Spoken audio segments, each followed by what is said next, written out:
Hello అండి, నమస్తే. Welcome back to our channel useful tips and kitchen tips by Kalyani. బాగున్నారు అందరూ? నేను బాగున్నానండి. మీ అందరూ కూడా బాగున్నారని మనస్ఫూర్తిగా కోరుకుంటున్నాను. ఈరోజు వచ్చేసి నేను ఎండి రొయ్యలు గోంగూర కర్రీ అయితే చేస్తున్నాను. ఇది చాలా బాగుంటుంది, అలాగే పచ్చడి కూడా చాలా చాలా బాగుంటుంది. సో వీడియోలోకి వెళ్ళిపోదాము.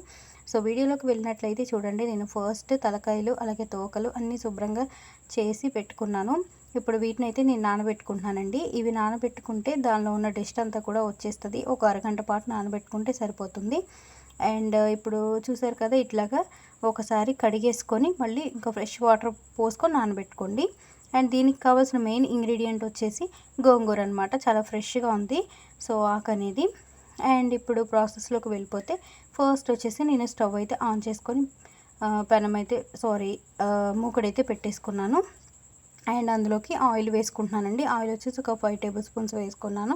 సో ఫస్ట్ వచ్చేసి నేను తాలింపు దినుసులు వేసుకుంటున్నాను. మీరు అవసరమైతేనే వేసుకోండి, లేదంటే స్కిప్ చేయొచ్చు, నో ప్రాబ్లం. వేసుకోకపోయినా పర్వాలేదు.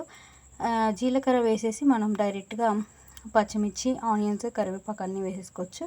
సో నేను తాలింపు దినుసులు వేసిన తర్వాత ఇట్లా పచ్చిమిర్చిని, కర్రీ లీవ్స్ని వేసుకున్నాను. అండ్ అలాగే ఆనియన్స్ కూడా వేసేసి ఫ్రై చేసుకుంటాను. ఇవి ఖచ్చితంగా దోరగా ఫ్రై అవ్వాలన్నమాట. సో ఇవి కొంచెం ఫ్రై అవుతున్నప్పుడు నేను ఇవైతే శుభ్రం చేసుకుంటూ ఉన్నానండి. చూసారు కదా, నేను ఆల్రెడీ ఒక 2-3 టైమ్స్ వాష్ చేశాను. ఇది లాస్ట్ టైం మళ్ళీ వాష్ చేస్తున్నాను.